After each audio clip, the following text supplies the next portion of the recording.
There's a lot of stuff that's going on around the world. There's a lot of stuff that's going on right here in our backyard. It's a very active time. It seems like the forces of hell are determined to try to stop anything that's good. They're determined to try to stop anything that's of God. But you know what? We've read the end of the book, and we do win. And you know, the king has the last move. We've talked about this so many times. And when you see all this stuff that's going on the campuses right now, it's insanity. There's no logical explanation for it. There's no logical explanation for the amount of hatred toward the Jewish people. It's not logical at all. But it's a very spiritual battle that we're looking at. And so, you know, when we look at the battle that we're in, the battle that we're facing in this nation, we're fighting for the very soul of America, really. We're fighting for the very foundation of this nation, the foundations of everything. You know, it says in the end times that everything that can be shaken will be shaken. And that's what we're seeing go on right now. There's a shaking that's going on.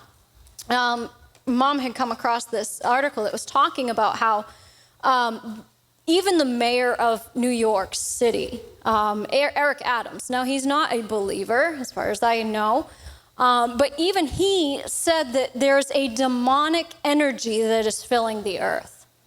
Okay, it's so blatantly obvious that even secular people are saying this isn't normal. Like this is not normal. It's not normal when you have people who are supposed to be the most progressive, woke people who are getting behind a terrorist organization that would cut off every right that they think that they have. It's not normal. But he said that there's a demonic energy that's filling the earth.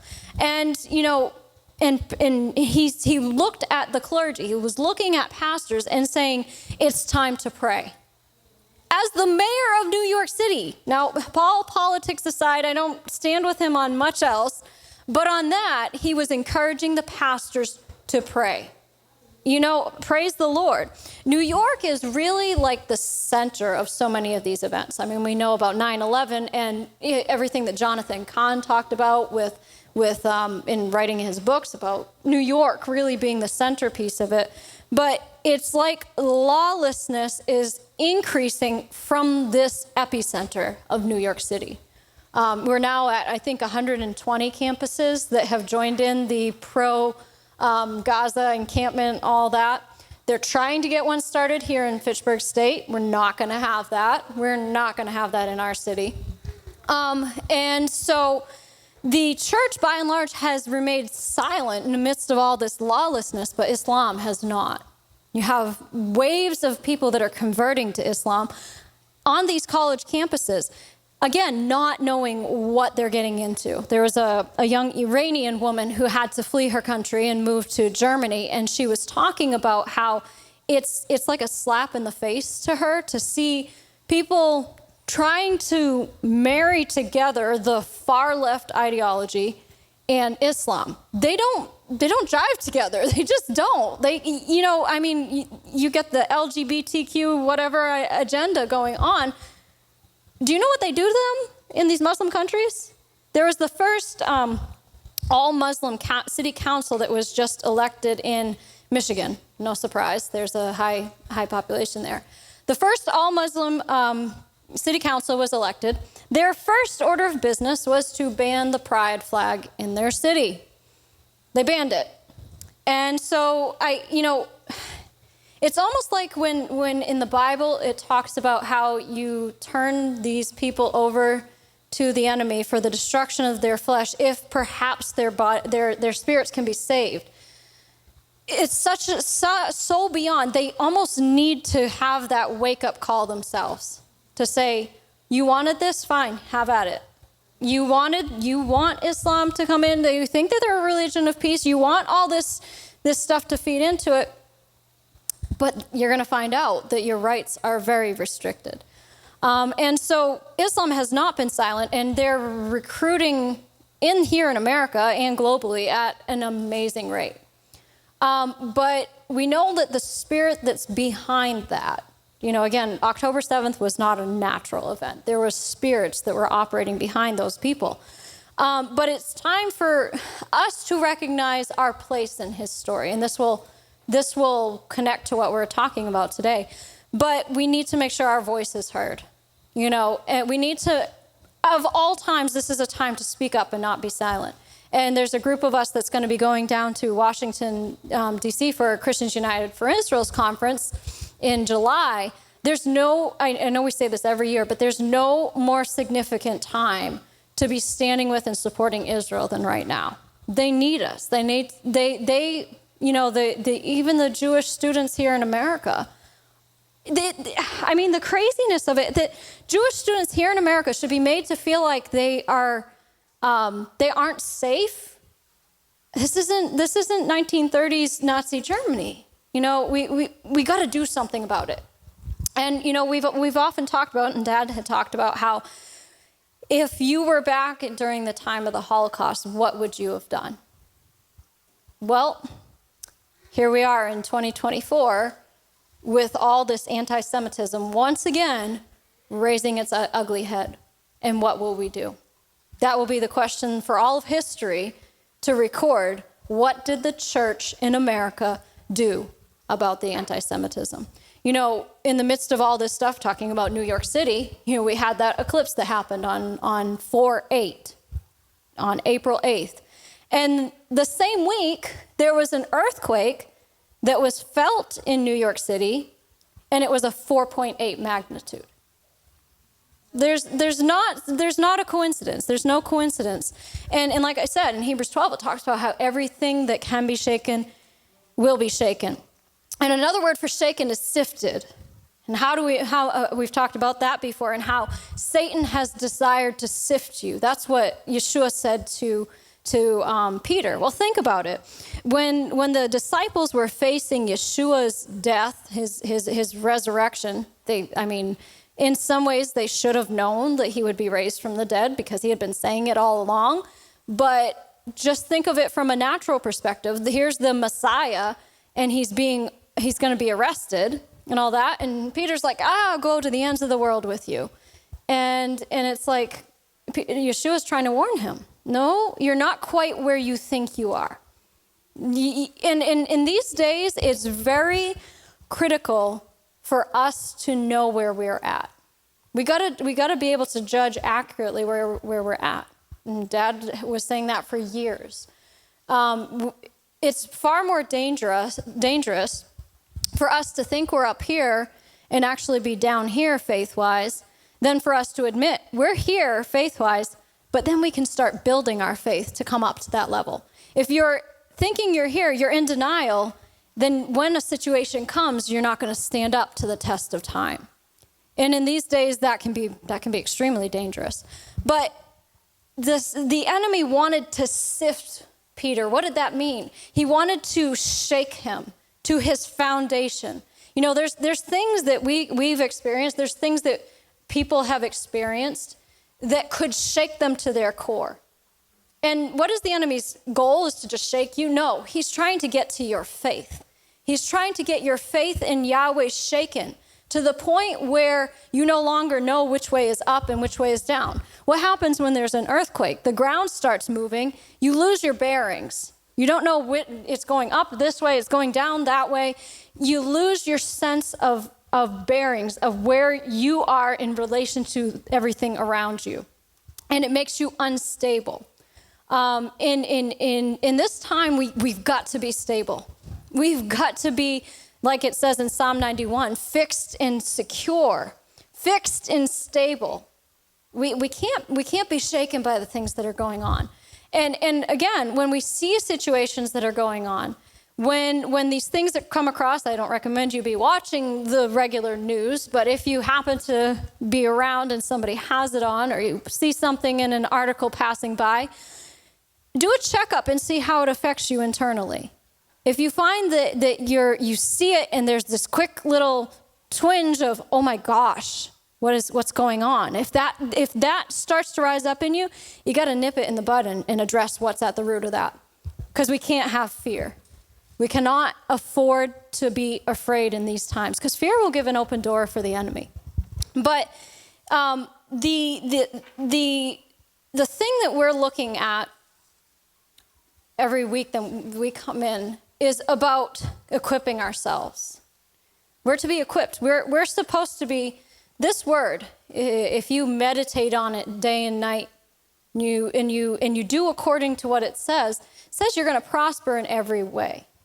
That's not just talking about your finances. That's talking about your spirit, your soul, your body. Every area of your life is supposed to be prospering.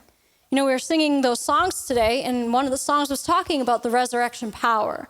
We sung that one last week about how the resurrected King has resurrected me. That's how it's supposed to be. The very same power that raised Yeshua from the dead lives inside of us. And it's supposed to be causing us to be quickened. It's supposed to be causing us to rise up to that higher level, to answer any situation that comes the same way Yeshua would answer it. I mean, when Yeshua was in the wilderness and he was facing all the temptations and everything that the enemy was throwing against him, you know what? We've never been through the amount of temptation that Yeshua was. He was tempted in every way. We might be tempted in some things, and some things we're not really tempted to do. He was tempted in every way and yet did not sin. And people say, well, yeah, that's because he was Yeshua. He was the Son of God. No, he did it as a man to show that it can be done by his power. So when that resurrection power comes inside of us, it gives us the ability to run our race in such a way that we can finish strong. I was listening to a teaching yesterday by Keith Moore. Every now and then I find these messages that Holy Spirit leads me to, and it's that word for now. And so he was talking about finishing your race. And, I'm 30 years old. I'm not planning on going anywhere anytime soon. But even if we all live to be 120, if Yeshua doesn't return before then, which I believe all the signs are showing that he's going to be coming sooner than that. But if we live 120 years, it's going to go by in a flash. It's going to be here and gone. I mean, how many times do we say, how did the week go by that fast? How did a year go by fast? How are we already into May? Where is time going? And the closer we get to the end, it's like a downhill snowball that's rolling, and it rolls faster and faster and faster. We're accelerating our time as we come closer to the end. So what this means is we don't have time to waste. We don't have time to just throw away and be casual and careless with it. We've got to make the most of every opportunity that's in front of us. And we got to not just live for ourselves. A lot of people in this world struggle with self-worth. And I guess society is kind of in two ditches in life. It's either I don't think I'm worth anything, I'm worthless, I'm a worm, nobody cares about me, and I'm not worth anything. I have no value. Or they're in the other ditch of thinking they're the best thing since sliced bread. And either ditch is not good. Romans 12 verse 3 says, for I am telling every single one of you through the grace that has been given to me, not to have exaggerated ideas about your own importance. Instead, develop a sober estimate of yourself based on the standard which God has given each of you, namely trust. Another translation says, for by the grace given to me, I say to every one of you, not to think more highly of yourself than you ought to think, but to think with sober discernment, as God has distributed to each of you a measure of faith. So he's not singing, don't think anything of yourself. That's not what he's saying at all. He's saying, don't think more highly of yourself than you ought to. In other words, the thinking of the ancients that thought that the sun moved around the earth. No, we're not the center of the universe. Everything does not revolve around us. And most children kind of have that mindset when they're, especially babies. Babies think everything revolves around them. You're at their every beck and call, and, they cry and they get fed, and they cry and they get changed. They cry, they get held. But at some point, you're expected to grow up, right? should grow up. Some people in the world are adults who are still, anyways. But we're not to think more highly of ourselves than we ought to and think that everything revolves around us. But Yahweh has given us a value. And what is the value that he gave us? He gave his own son to die for us. I'd say that's pretty valuable. That's the value he placed upon your life. But, was it just so that we could be like, oh, well, now I'm going to heaven. I'm good. He bought me with his blood, so now I'm going to heaven. No, it's to do something for his kingdom. Our only value is in doing what he called us to do. Turn over to Acts chapter 20 for a moment.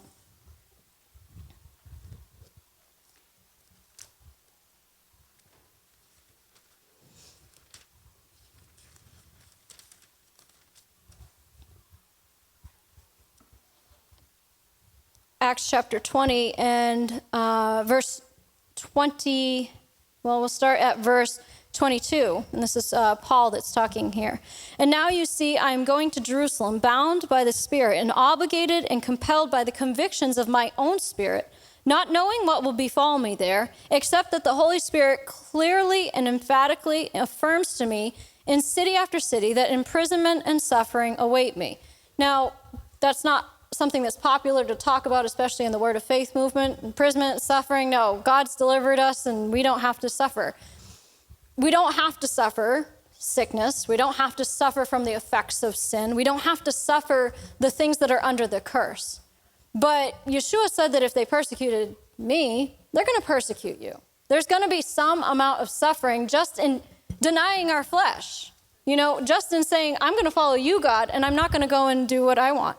Every now and then I come across somebody who's my age who's out there partying and doing all this stuff. And no, I don't look at that as a sacrifice. I don't really want to be going out and getting drunk and partying and doing all that kind of stuff because there's consequences to that. But I have to give that up to be following what Yahweh has for me, right? So there's going to be some amount of suffering that comes along with it that you cannot faith away. You cannot believe away all suffering and all uncomfortableness. It just isn't going to happen on this earth. But verse 24, Paul says, but none of these things move me. So that should be our position in this life. None of these things move me. It doesn't matter what this person is doing. It doesn't matter what's going on out in the community. It doesn't matter what's happening in this nation. It doesn't matter if there's a war in front of me. None of these things move me. That's an inner security that's not dependent upon the external circumstances. It's not dependent upon your position. It's not dependent upon where you live. It's entirely dependent upon him indwelling you and that resurrection power indwelling you. And he says, so none of these things move me, neither do I esteem my life dear to myself. Now, what does that mean?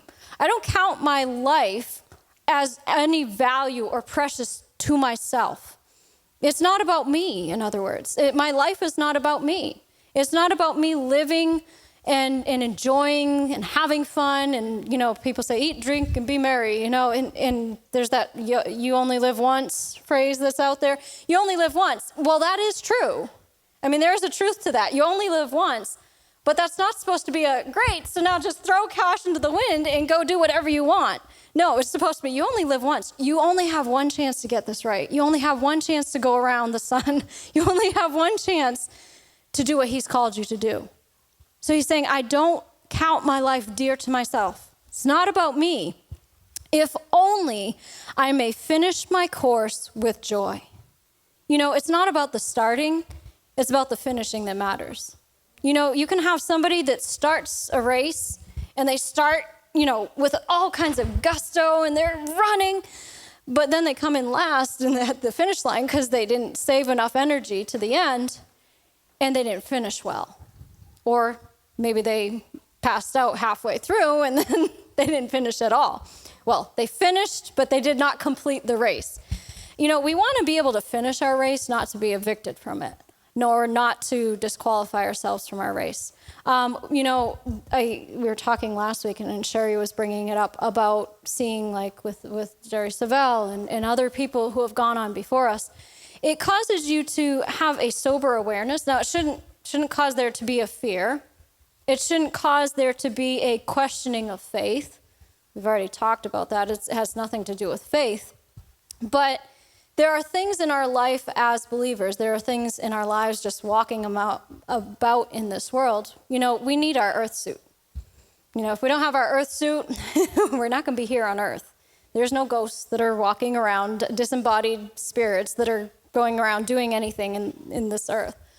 But we've got to make sure that we're doing everything that we need to do, everything in our power to do, faith-wise and in the natural, to finish our race, to set ourselves up so that we have the ability to do everything that God placed us here on earth to do.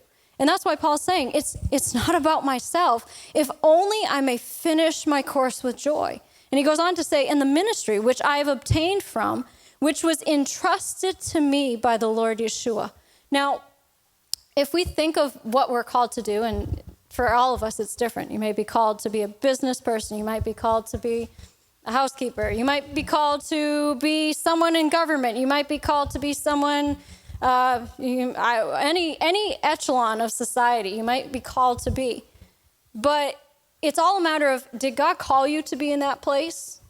And if he called you to be in that place, are you giving your all to being everything that you can possibly for him there? Are you being the best representative of him in your place of work? Are you being the best reflection of who he is? No matter where you're at, the people who work around you should see a difference in you. And there are people that you will touch in your life that I'm never going to touch, that I'm never going to cross paths with, that mom's never going to cross paths with, that any other person might not cross paths with. You might be the only Yeshua that they get to meet. And they might not be a type of person that would just necessarily come into the church. But your interaction with them can set their life on a different course. And it's so much, we talk about legacy and what legacy are we leaving behind. We're living our legacy right now. We're living in the legacy of those who have gone on before us and the lessons of faith that they've passed down to us and the things that they've taught to us, the things they've imparted to us. And that's something that has been entrusted to us. Now, when you think of the word entrust, if I had something valuable, say a really expensive watch or something, and I gave it to this person over here and I said, here, can you watch my watch for me? I'm entrusting this to you. Now, what does that mean? I'm trusting that they're not going to let anything happen to steal that watch. They're not going to go and throw it into the pig pen and let the pigs run over it. They're going to keep it safe, and they're going to keep it in such a way that it's in the same condition as I gave it to them or better. That's what entrust means. Yahweh's entrusted us with an assignment that is tailored to us. And in the end, we won't be judged. We won't be measured up by what that person did or what we were trying to imitate that person. We'll only be measured up by the image that he had for us to follow, the pattern that he had for us to follow in our race. Every person's race is different. We're all part of the general race of life and race as believers together, but how every person runs is different. We're not to think of ourselves as the greatest thing in the race, like I said, but we're not to think nothing of ourselves. In 2 Timothy chapter 2, verse 20 and 21, it says, "Now in a large house there are not only vessels and objects of gold and silver, but also vessels and objects of wood and earthenware, some for honorable, noble, and good use, and some for dishonorable, ignoble, and common use. Therefore, if anyone cleanses himself from these things which are dishonorable, disobedient, sinful, he will be a vessel for honor, sanctified, set apart for a special purpose, and useful to the master, prepared for every good work." So, a lot of people, you hear them say, oh, I'm not one of these vessels of gold. I'm just a little mud pot, just for everyday use. Well, that's up to you. If you have a greater level of commitment, a greater level of setting yourself apart from things that are unclean, then you're going to find yourself being more of that vessel of gold. And it's not just so you can sit on the shelf and look pretty. That's not what it's about. It's about being able to be used by him. 1 Corinthians 6, 19 through 20 is a familiar scripture for us. Do you not know that your body is the temple of Holy Spirit, who is within you, whom you have received as a gift from God, and that you are not your own?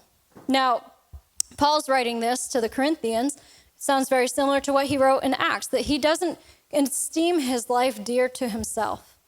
You're not your own. And even as believers, too often I think we get caught up in the same mindset as the world that, well, I want to do what I want to do. And that's fine in some ways. It's okay to have fun. It's okay to do things that we like to do. But if there's a mission that he has for us to do, that should always take precedence over our personal wants, our personal desires, what we want to do. And so he said, you were bought with a price. You were actually purchased with the precious blood of Yeshua and made his own. So then honor and glorify God with your body. So the value of our life, what we can ask ourselves, what is the value of my life? And what is the worth of my life? You see all these people, and it says they're worth $1 billion, and they're worth $500 million, and all these things. But money can be easily lost. Money, really, in the whole scheme of things, isn't worth much. But what is the value of your life? And the value of our life is who's in us and who we're living for, and what he's called us to do, the purpose he's given us. That's the value of our life. And if we don't keep our eyes fixed on that purpose, if we don't keep before us the reason why we're even running this race, then we'll get off course. Now, you ever see people who run? I'm not a runner, but I know some people who are. And you can have somebody that decides they're going to run the Boston Marathon. Now, think about it. If somebody decides to run the Boston Marathon and runs a quarter of it and then cuts out of the race, did they run the Boston Marathon? No. They started, but they didn't finish it. They only ran part of the race. Now imagine a man who decides that he's going to run the entire marathon. He sets that as his goal, has this vision before him. I'm going to run the entire marathon. But he's done no exercise, no running at all, and he just sits on the couch every day and eats junk food. Is he likely to be successful? Even if he sets a vision board in front of him and says, this is my dream. If he doesn't do something to change where he's at, he's not going to be successful in running the Boston Marathon. So in the race of life, there's certain things that we need to do in order to finish well. And it's never too early to think about finishing. Like I said in the beginning, even if we live 120 years down on this earth, it's going to go by like that. And I don't know how many, I work amongst the elderly people, and I don't know how many say, I didn't know I'd get old this fast. I didn't know that this point would come so quickly. It seems like just yesterday I was a young person. And so it's made me stop to think and say, it's never too early to start thinking about your finish. And actually, when you sign up for a race, there is a goal. There's a finish line. If you signed up for a race and there was no set finish line, what's the purpose of that race? You'd have people running in all directions, and I don't know how far they went. I don't know where they went. They went off into oblivion somewhere. But this isn't the point of a race. A race has a beginning, it has a start line, and it has a finish line. And that's what our life is like. We got a start line and we got a finish line for our life here on earth. It's how we run in between that matters.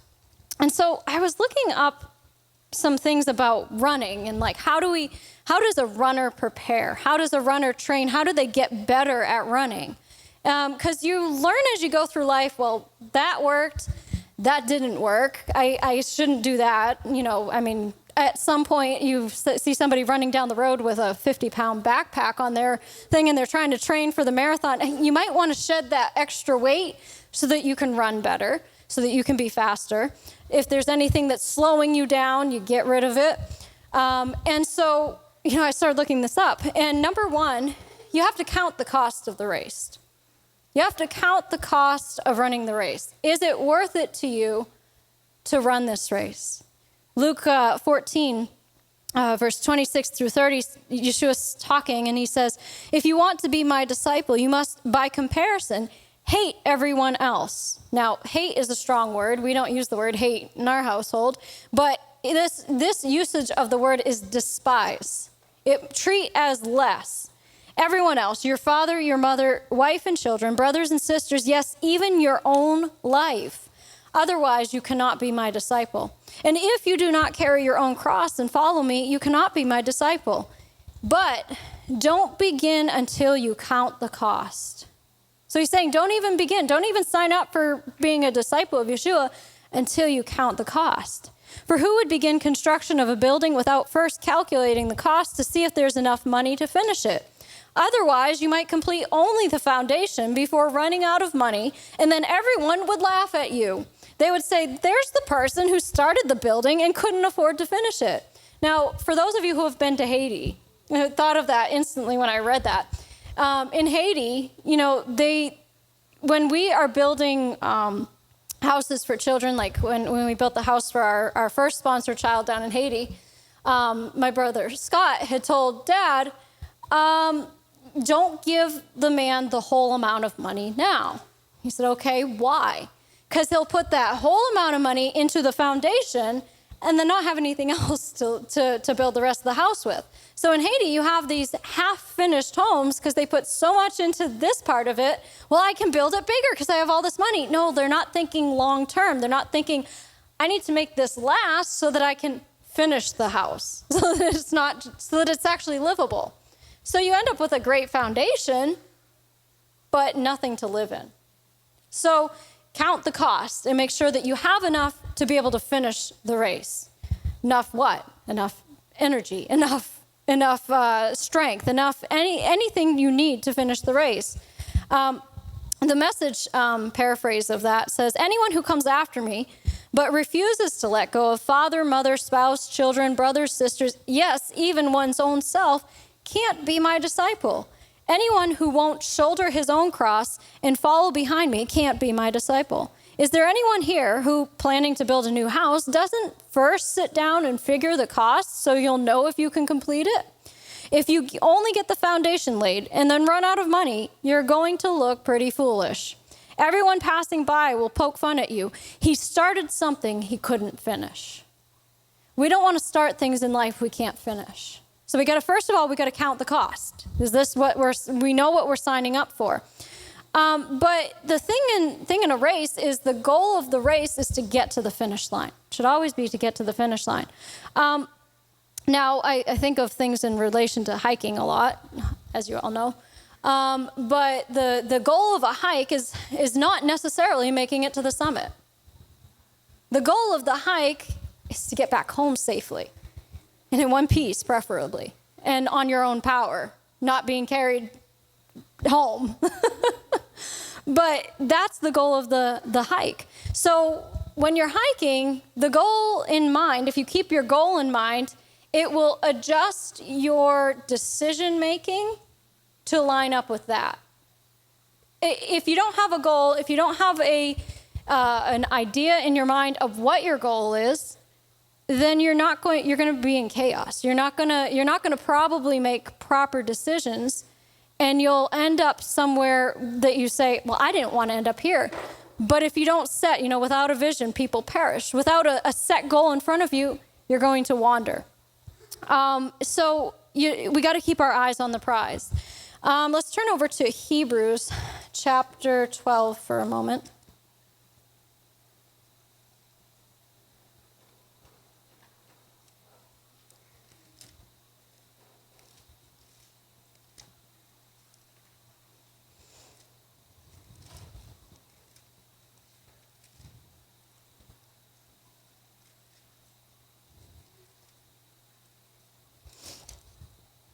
Hebrews 12, starting at verse 1.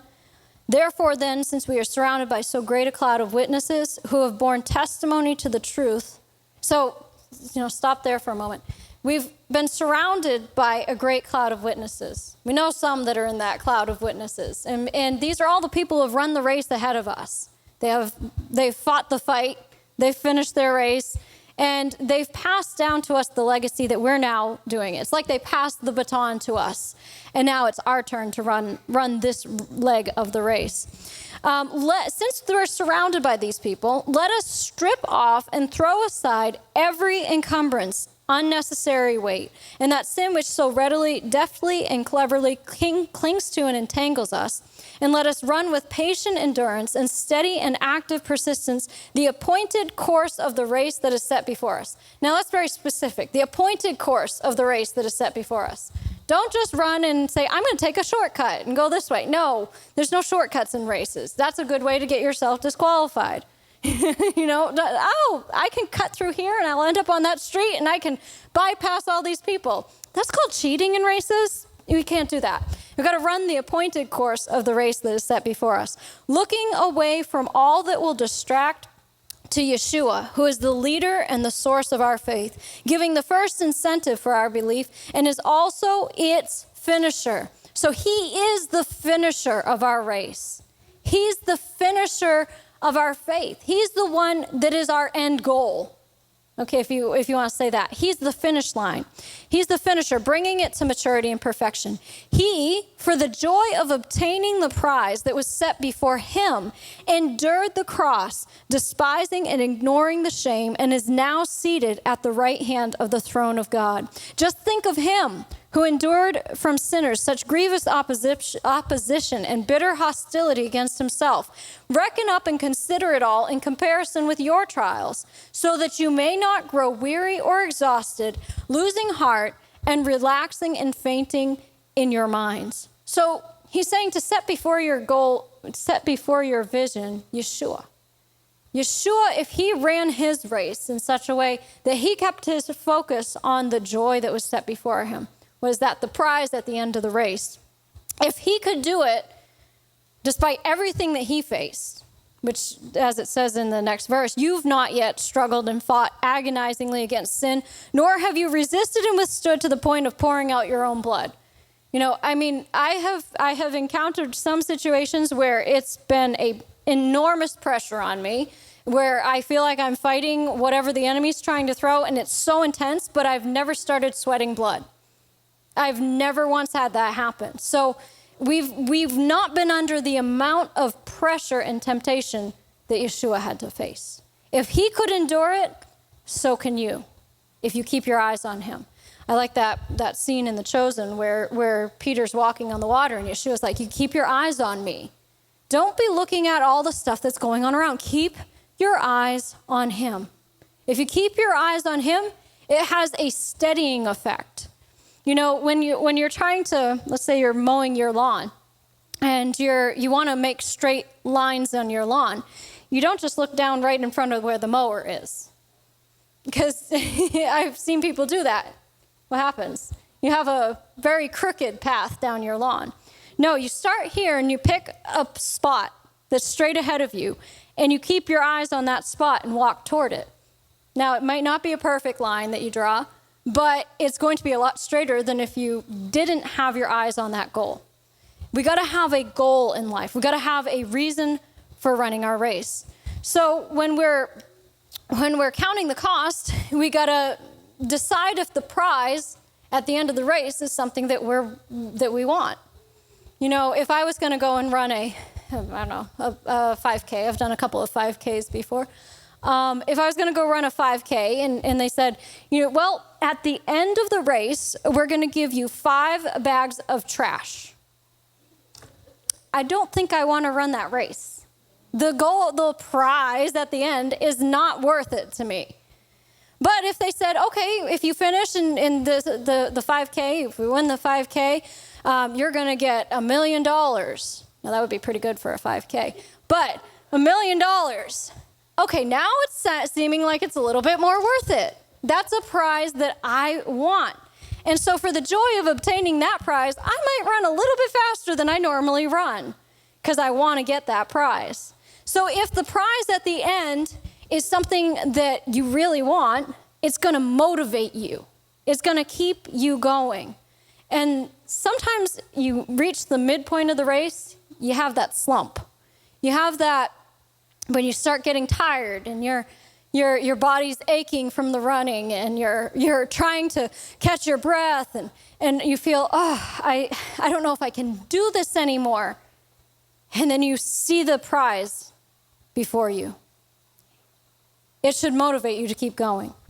And so for the joy set before him, Yeshua ran his race and completed it. Another thing when you're running a race is you need to pace yourself. And this is something that I was not good at doing when I did my race. And one of my biggest memories is I was running the local Fitchburg turkey trot, a 5-mile race. And there was a point I started out, and you start out and there's a whole pack of people that just like explode out of that starting gate. And it's like, the energy of the crowd is there. And so it's like, I'm running along. And then all of a sudden it's like half the pack just like puts on turbo speed and they're gone. And then the rest of the pack is back here. So I was like kind of at the midpoint. I wasn't like in the back of the pack. I wasn't that slow. But I was like, okay, I'm picking up a good pace. And I was coming down John Fitch, and it was flat. So I was like, this is good, and it's a comfortable pace. And I passed this older gentleman. He had to have been in his 80s running this race. And so I passed him, and I just was going by him, and he calls out to me. He's like, "Pace yourself." I'm like, what? Wait, mind your own business, old man. I would never say that. But then the thought came to my mind, mind your own business. You run your own race. And so I'm like, I'm pacing myself. I'm good. This is a comfortable speed and all that. And then I turn the corner and head up the hill, like toward the college. And I'm like, I can't keep up this pace because now it's starting, there's an incline. Now I'm starting to go uphill. Now it's becoming more difficult. So I was slowing down, and I didn't want to walk. I'm not going to walk. So I'm slowing down to this little jog. And all of a sudden, here comes this 80-something-year-old guy by me. You should have paced yourself. And I'm like, are you serious? Are you serious right now? So it was hilarious. And I mean, at the time it wasn't. I was a little irritated with him. I'm like, this guy just passed me to the finish line. But it was because I hadn't paced myself. I thought I was pacing myself. But I was pacing myself based on how I could run when there was no pressure, when there was no opposition, when there was no difficulty. And when you're running downhill, you can really pick up the pace. Like, I could probably run 7 miles an hour if I'm running downhill. Might tumble over myself, but could try it. But if you're going uphill, it's a lot harder. When you're hiking, I am not the fastest hiker. Some of the boys who have come with me hiking can vouch for that one. When we're going uphill, I stop a lot because it's tough work, especially depending on what mountain I choose to hike. If it's like this, I'm going to be stopping a lot. So there was a hike that I did where it took me five hours to get to the summit. And I'm like, my goodness, what? I'm like, I feel like I'm an old lady now. Like, this is ridiculous. It took me 5 hours to get to the summit of this mountain. I got to get back in shape. But it took me an hour and a half to get down. So I was like, okay, I'm a lot faster going downhill because I don't have to stop. And you can just run with caution. With caution, you can run. But if you pace yourself the right way and you know your pace, knowing your pace is the biggest thing. Don't base your pace off of somebody else, okay? I'm not going to pace my pace hiking a mountain and plan my hike on the mountain based on somebody who's a trail runner.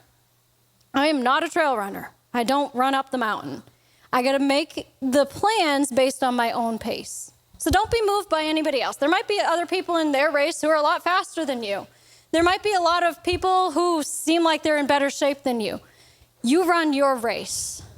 Don't be distracted by the others. We talked about this a few weeks ago. I think when Yeshua had been resurrected and he's talking to Peter, Peter, do you love me? Feed my sheep. And then Peter turns and he's like, well, what about John? And it's like, don't mind John. If I have John live until I come again, what's that to you?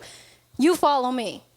It's like, don't be concerned about the people around you in the race. And one of the biggest things that can slow you down when you're running a race is turning to look at the people that are behind you. You got to run, keep your eyes forward. I mean, even when you're walking, you should keep your eyes forward. We're always telling the children that. Don't walk into the wall. Keep your eyes straight ahead of you. Look where you're going. But when you're running a race, you got to keep something before you to go to, a goal, a purpose of your race. And you have to know the course of your race. Every race has a different course. You know, the Fitchburg Turkey Trot course is not the same as the Boston Marathon course. And it's not anywhere as long as that. If you get off course, you will lose your race. So don't get off course. Stay on the assignment he has given you. There's a lot of things we could be doing in life. There's a lot of good works that we could be involved in. And even when we're talking about like our offering giving from the church, one of the biggest things that Mom looks over is what can this money do that's of the best use to the kingdom where he's called us to have an impact for now. I mean, you can give $100 into this work and it can go far, but then you decide you want to start to spread it out and give to a bunch of things. So you give $1 to each place. It's not going to have as far-reaching of an effect. When you're planning out your race, when you're pacing yourself, you decide what you're going to be involved in and what you're not going to be involved in. And it's okay to say no to things that God hasn't called you to. You need to say no to those things. Brother Keith Moore was talking at one point about how he got to this point, I think it was him. I think it was Brother Keith. I don't know if it was Brother Keith or if he was referring to Brother Hagan. But he was saying he got to this point in his life. He was preaching and traveling and doing all this stuff, and he was exhausted. He was exhausted, and he's like, Lord, I don't know if I can keep doing this. I am exhausted. And Holy Spirit said to him, you're not exhausted by doing what I've called you to do. You're exhausted because of all the things you've added to your plate that I haven't called you to do. Those are the things that will start to exhaust us. If you start taking on yourself things that you were never meant to be involved in, you're going to drain yourself. And unfortunately, there's been people who have not finished their race because they took on so many other things. You got to stay focused on what Yahweh's called you to do. You run your race. And when you're running a race, another important thing is to nourish yourself with the right things. You know, like I said before, your physical body is necessary to complete this race. There's too many people who have been evicted because they weren't taking care of their body the right way. Many people have left the race early, and it's sad, it's tragic, and the most tragic part of it is it's entirely preventable. And I've heard so many people I respect, people I love, who joke around about food and saying, oh, yeah, I love my, Twinkies, and I love my this and that. And it's like, it bothers me because it's like you're needed in the kingdom. You do so many things for Yahweh.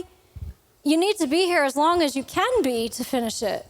And that's really Yahweh's heart. And it's not about, I just want to control your life. I just want to tell you what to eat and what not to eat. No, I want you to have a long life and prosper. Everything that he says is because he wants us to live long and prosper. Yeah. He wants us to live long on the earth. That's his heart. Yes. But if people ignore just things in the natural that they're supposed to do to take care of themselves, then some of them end up leaving the race early. And you know what? Praise the Lord, they're in heaven. They didn't lose their salvation because they were evicted early. That did not affect their destination where they ended up. Most of the people who pass out in the middle of the race, where are they carried? To the finish line, to the tent, to be taken care of. Well, they didn't finish the race, but they were carried. They made it to the destination one way or another. But they made it to heaven, and they're happy, and that's great for them. But what about the rest of us who are left behind? What about the people who they leave behind with their work to do, with the impact of their leaving? Now, we know the Bible talks about we don't mourn like those who have no hope. We know that we're going to see them again. But I don't know how many of you watched Brother Jerry Savelle's Homegoing, and you hear Brother Jesse talking about they were close. And he's like, I don't want him there, I want him here. And he should be here. And, that's a whole other story.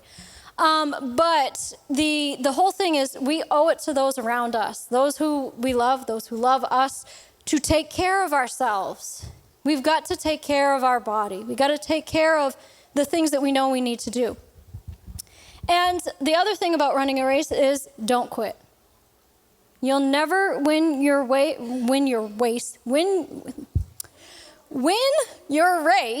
if you quit. I came across this woman who wrote this article, and she was a runner.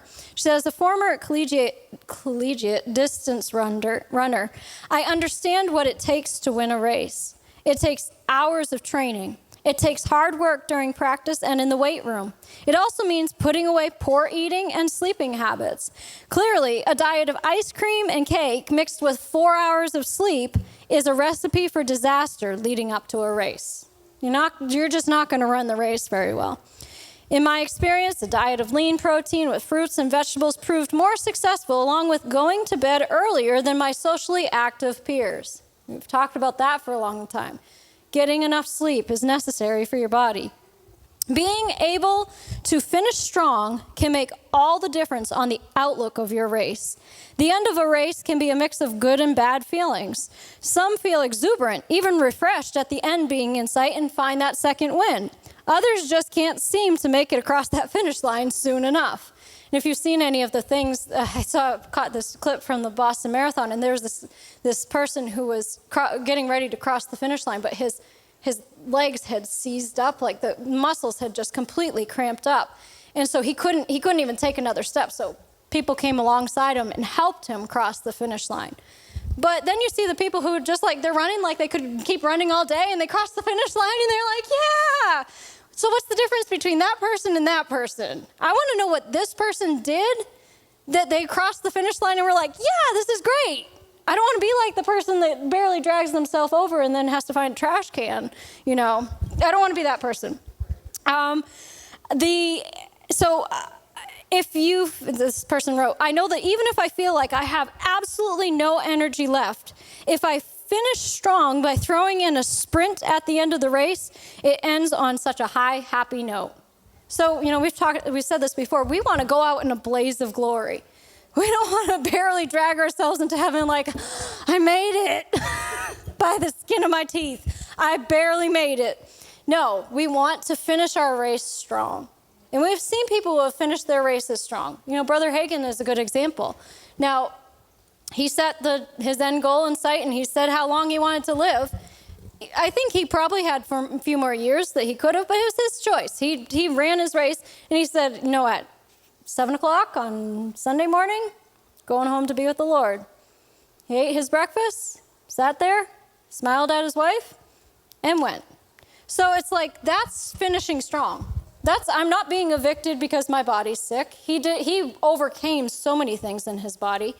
That's not being evicted because your body's sick. That's not, I got into a tragic accident. That's not being evicted from the planet. That's leaving in a blaze of glory because you were ready to go. You ran your whole race and you finished your course. Let's turn over to 1 Timothy.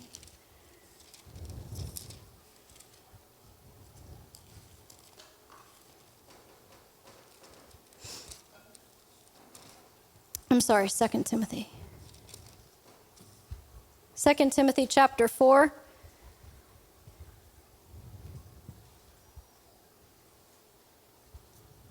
Actually, we will start at verse 1.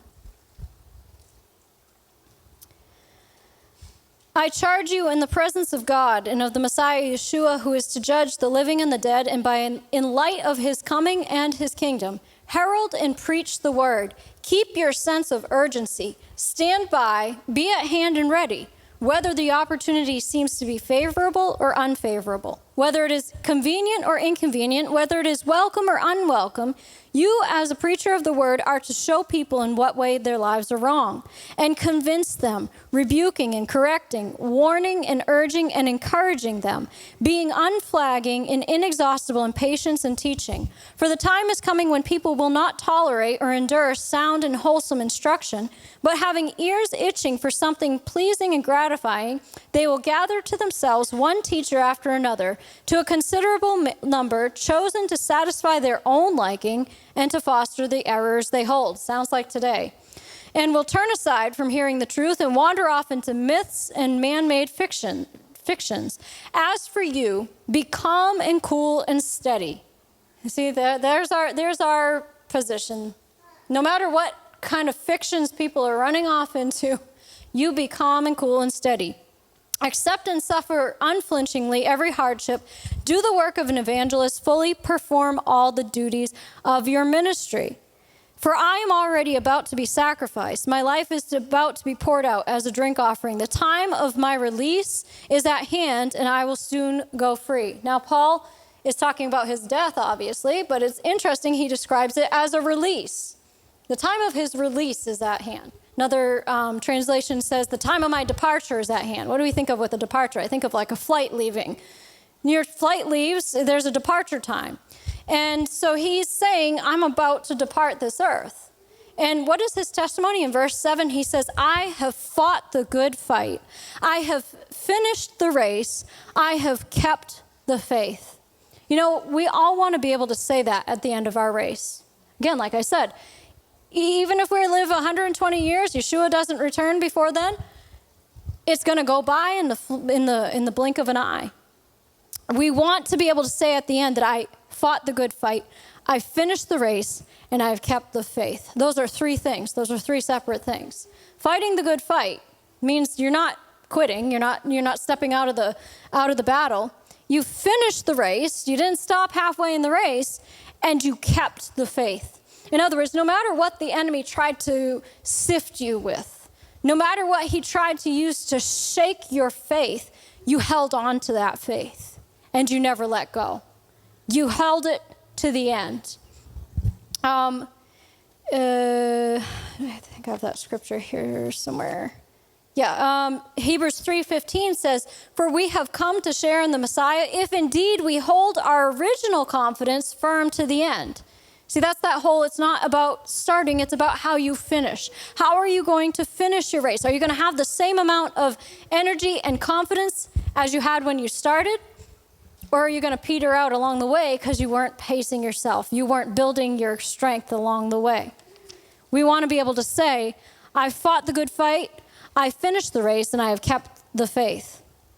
You know, one of the things that they say is helpful when you're running is to start running with a group.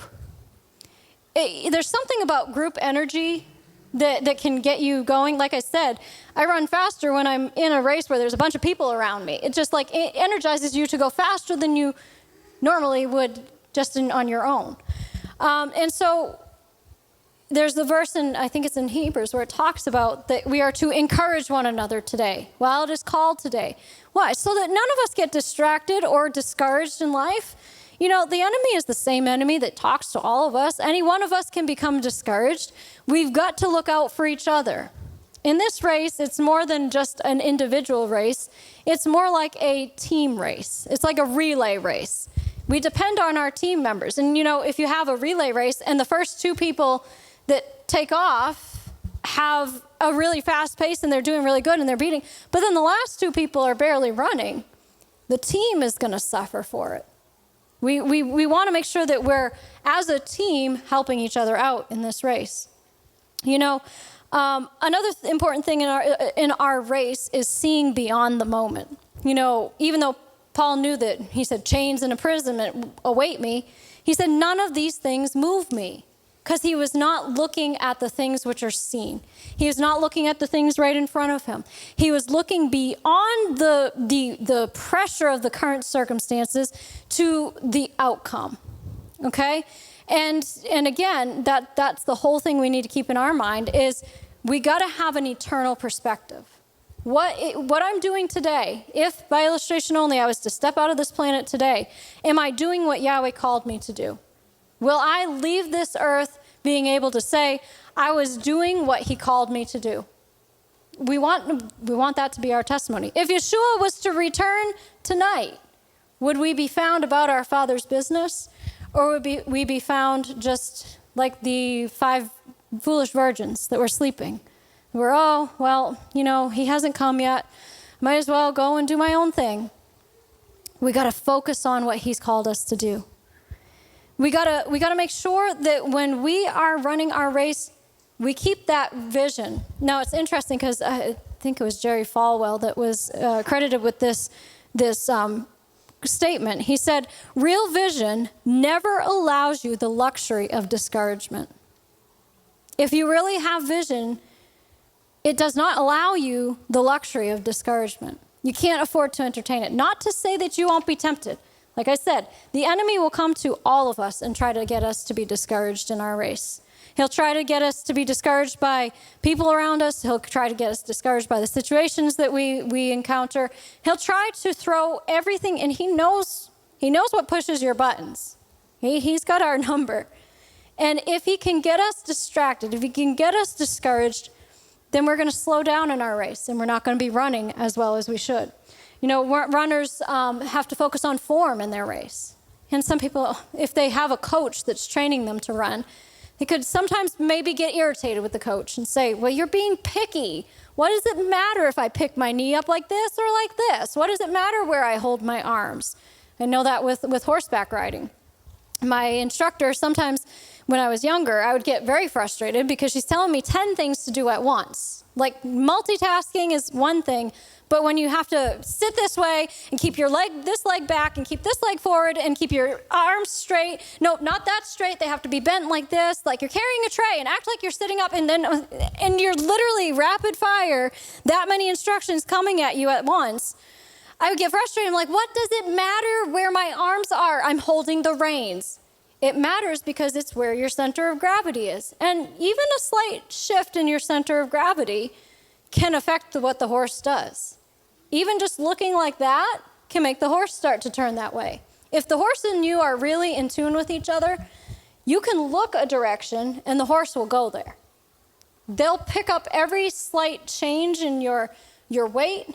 Actually kind of funny because one of my instructors was pregnant at one point, and she was riding a horse, and the baby kept flipping, and the horse kept switching his lead as he was cantering. And he's like, oh, and she's like, no, I'm not asking you for that. The baby is. It was frustrating, but it was so funny. But it goes to show you that they can pick up even the slightest shift in your weight. Well, when you're doing what Yahweh's called you to do, there might be some coaches that come up alongside you that are like, okay, you're doing good, but we can improve this. We can improve this. You might be running your race really well, but even the best runners are always looking to get better. There's never a place where you get to it, and I'm at the top of the game. I am that I am. And I am the standard, I'm the poster of what you should be as a runner or anything. You're always looking to improve yourself. And even the most successful businessmen, the most successful, multi-millionaires, they're always looking for ways to improve themselves. How do I get better at this? How do I do it in such a way that I'm using less energy but getting maximum effect? There's a certain way you can run that you might get to the end of the race, but it's not the most streamlined way of running. And you've just spent a lot of extra energy you didn't need to spend because you didn't pay attention to your form. So as we're walking through life, we got to pay attention to the form. And, Yahweh has that plan for each and every one of us, but it's up to us to fulfill it. He's not going to do it for us. He gave us the course. He gave us the instructions on how to run the course. He's walking with us through the course, and he's living inside of us. So we have everything that we need to be able to run our course and finish well. And that, I mean, honestly, that's my goal in life, is I want to finish well. You know, I might have had times in my life where I've gotten off course. All of us have had moments where the enemy has thrown us off course, where he's tripped us up by this thing or this thing.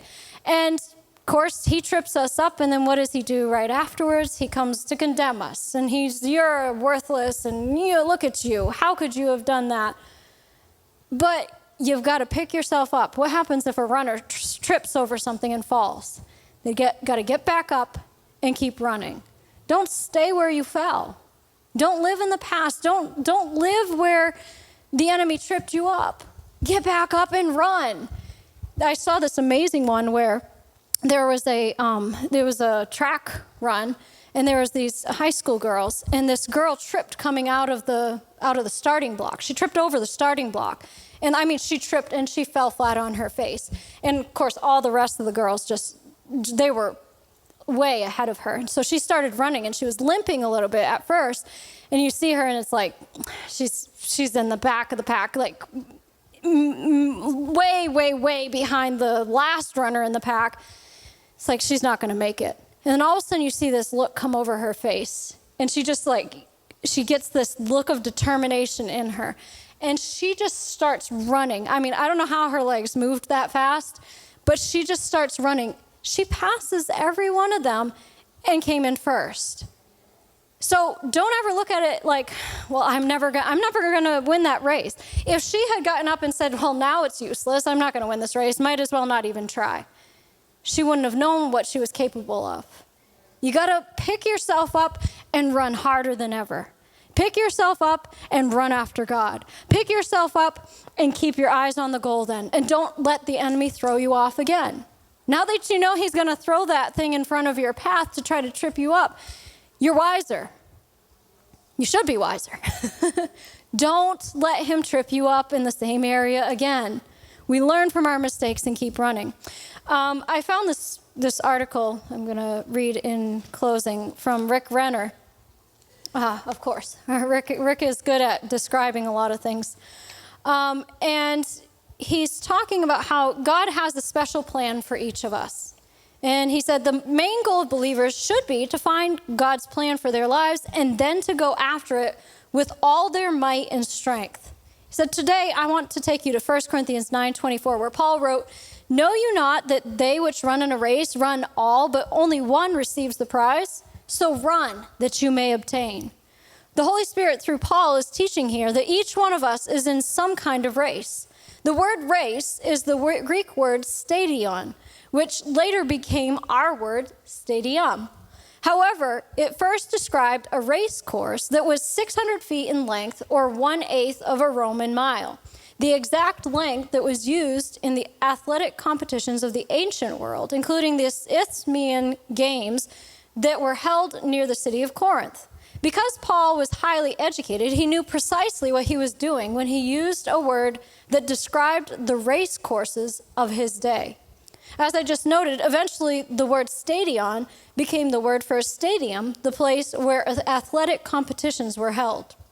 Since this is the picture Paul had in his mind as he used the word race, let's stop to consider the competitions of that time. The winners of these competitions were rewarded both materially and with great honor. However, if you study these champions of the ancient world, you will see that the primary emphasis of the reward was not material wealth, but rather the distinguished honor bestowed on the winners of those games. So they weren't after the physical prize as much as they were the honor of being won. You see, these champions were only able to achieve victory in those games by being disciplined, balanced, and committed to excellence.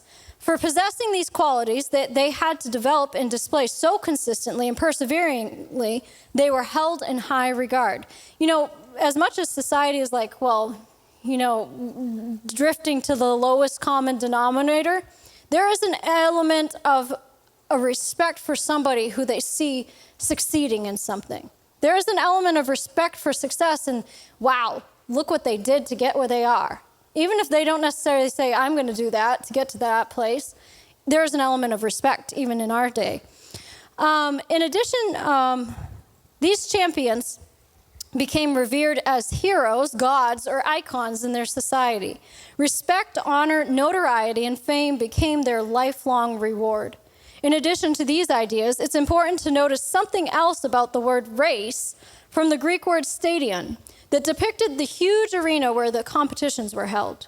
Paul used this word to tell us that when we enter our race of faith, it puts us in the center of the arena. Yep, all eyes are on us. People see us as we walk by faith. They know of our struggles, and they watch as spectators to see if we will win our battles. See, it's not just about us. You know, whether we see the outcome of our faith or not, ultimately we win. But what kind of a testimony is it to someone who's watching you? To the goodness of our God. We sang that song that was talking about how I am a testimony of the goodness of God. Is your life a testimony of his goodness? That should be why we're running our race. We must always keep in mind, therefore, that we're not running a private race of faith, but rather a race that has an influence on many people's lives. Hence, Paul urges us to run our race in a way that encourages bystanders who are watching from the sidelines to jump into the race themselves and pursue their destiny with God.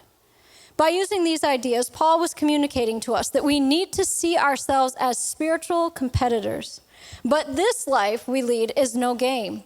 It is the most serious competition we will ever face in this world.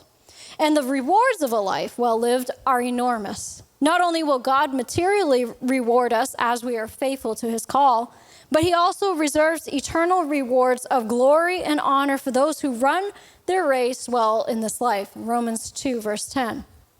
It is interesting that Paul said, they which run in a race run all. Notice particularly the words run all. It means every believer is in some kind of a race. That person may not have awakened to the race he is in yet, or perhaps the race hasn't yet been revealed to him. Nevertheless, the fact remains that God has a specific plan for every individual. Our task is to find the divine plan for our lives, to get in shape so that we can run our race, and then to run like mad so we can finish in first place. That's why Paul exhorted us, run that you may obtain. You see, runners have one thought foremost in their minds, the finish line. With this analogy in mind, Paul is telling you to run your spiritual race with all your might, keeping your focus on the goal, the divine call on your life, as God has revealed it to you. You may ask, how long am I supposed to keep running and trying to reach my God-given goals? The answer is, until you obtain what God has called you to do.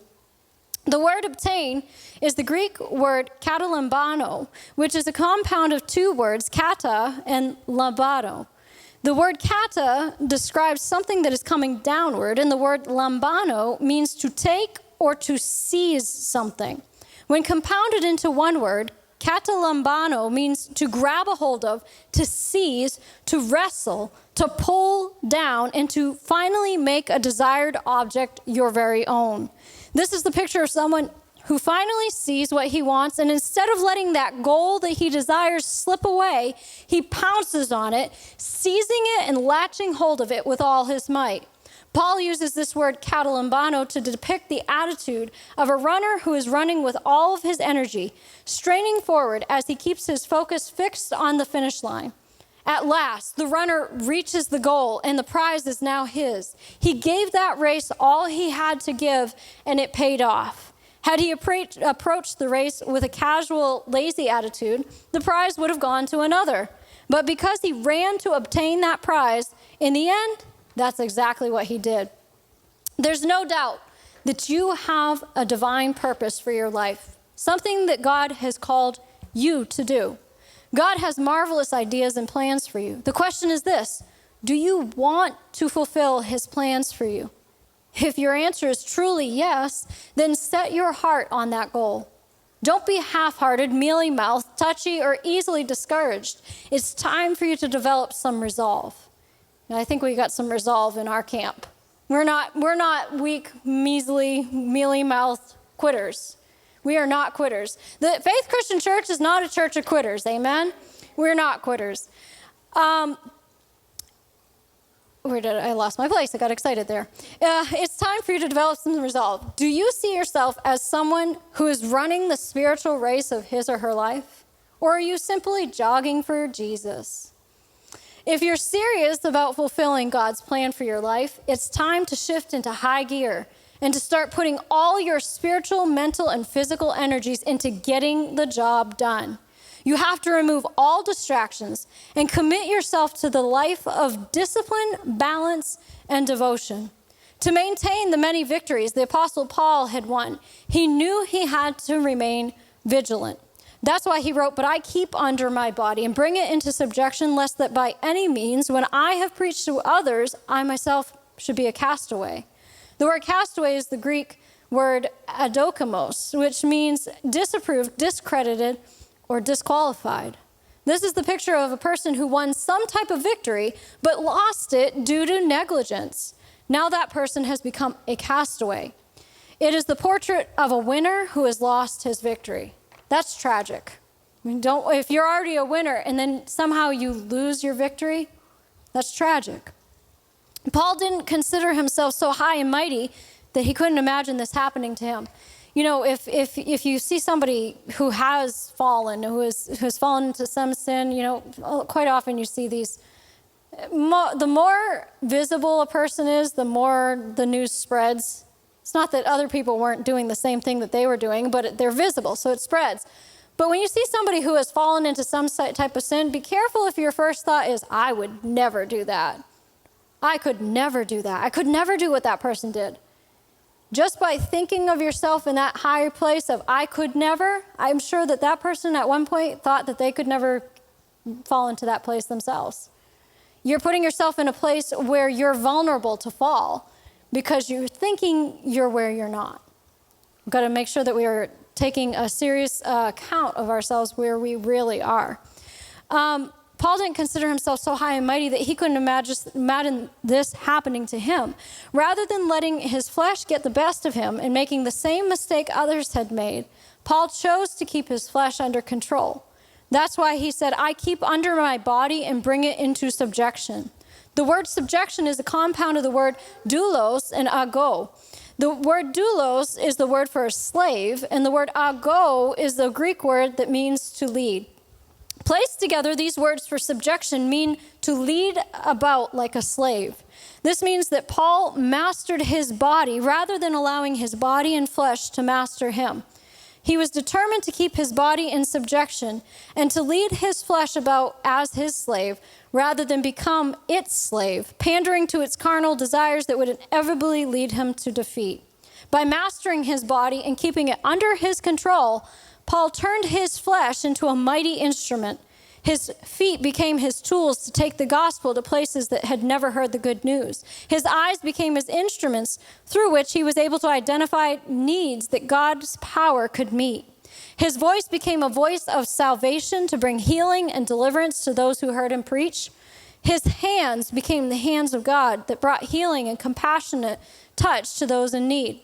After winning many victories, Paul knew that he still needed to keep his body and flesh under control so that he could keep winning and not lose the victories he'd already won. So Paul kept his flesh under his command and made it his slave for the purpose of accomplishing God's will. Is your body an instrument that God can use? Or is it a tool the devil uses to lure you into seasons in which you lose the victories God gave you in the past? Don't join the ranks of those who once had great victories, but now live in defeat because they refused to master themselves. Instead, turn your body into a mighty weapon that the Holy Spirit can use. To win your God-ordained race, you must have the attitude, "I'm going to run this race, and I'm going to win it. I'm going to run my race, and I'm going to win it. I'm not going to live my whole life missing out on what God has for me.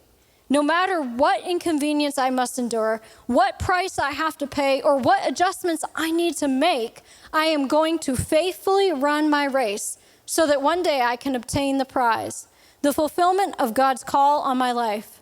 Furthermore, I'm going to master my body so that it becomes a mighty instrument God can use to touch those around me. My friend, God wants you to jump in the race and run it to complete victory, and then do all that is needed to maintain that victory. That's what our race is about. And like I said in the beginning, it's not just about us. Our life is not about us. The value of our life is not that we accomplished something great. We ran our race. It's about the people who are coming behind us.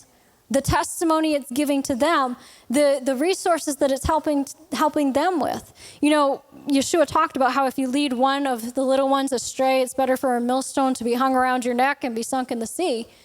Well, flip that.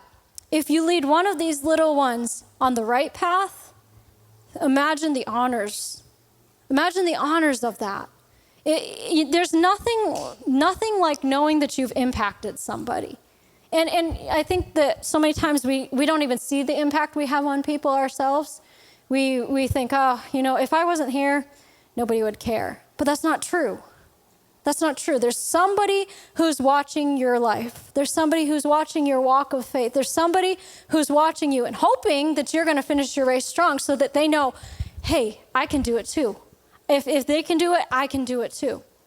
If God can help them, then he can help me.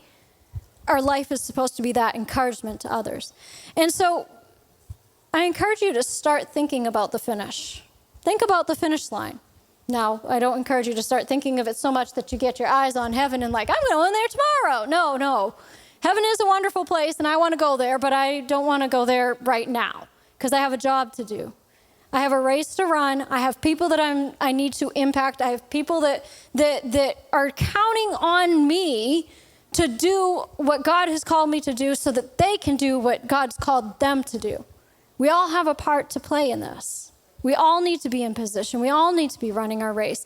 And we need to do everything that we can naturally, spiritually, soul. We need to take care of our soul.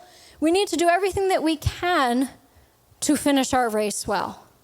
You know, as I said, this life is already short enough. We don't need to cut it short by doing things that cause us to be evicted from our race. So Yahweh is always faithful to us. We need to be faithful to finish in him. We need to be faithful to what he's called us to do. We need to keep our eyes on the prize. We need to make sure that we're running our race, not somebody else's race. You know, your job isn't to run my race. My job's not to run your race. We're to run our race. And if we all are running our race, then we will find that that's the true value in our life. And the rewards are something that we couldn't even imagine. You know, all the money in the world can't buy it. All the exciting things that you could possibly do, there's nothing exciting like walking the life of faith. And it is. We have a good life in him. It's a good life. Can you imagine being out in the world with all the stuff that's going on in the world? Can you imagine not having the hope? You know, this hope that we have in here is what keeps us going. It's what keeps our focus in the midst of everything going on out there. We know that we've read the end of this book. Yeah, it's going to get really bad out there. Yeah, it's going to get terrible out there. But if we can keep our focus on him, then everything is going to be all right. Because we know that he has the final move. He has the final say. So I expect things are going to still continue ramping up, but keep your focus. Keep your focus. If there's one thing to leave you with today, it's keep your focus on the race. Keep your focus on the finish line. And maybe you need to write down Paul's words and start putting them in your mouth. I have fought the good fight. I have finished my race, and I have kept the faith. You know, we talk about declaring and decreeing things into our future, and that's how we're going to start living. The more you start decreeing the end from the beginning, the more of a chance you have at reaching that goal. Start decreeing and declaring how you're going to finish your race, whether it be Yeshua comes or I'm going to be taken when I'm old, a ripe old age, like it said with David. A ripe old age, or when Yeshua comes, I'm going to be able to say that I have fought the good fight. I have finished my race, and I have kept the faith. Amen. Well, thank you for those of you who joined us today on Facebook. I trust you've gotten something out of this message. We will see you on Tuesday night because there is Bible study this week. I know I've been saying that every week, and then it was canceled because of Passover. But we will see you Tuesday night at 7 p.m. Until then, you have a blessed week.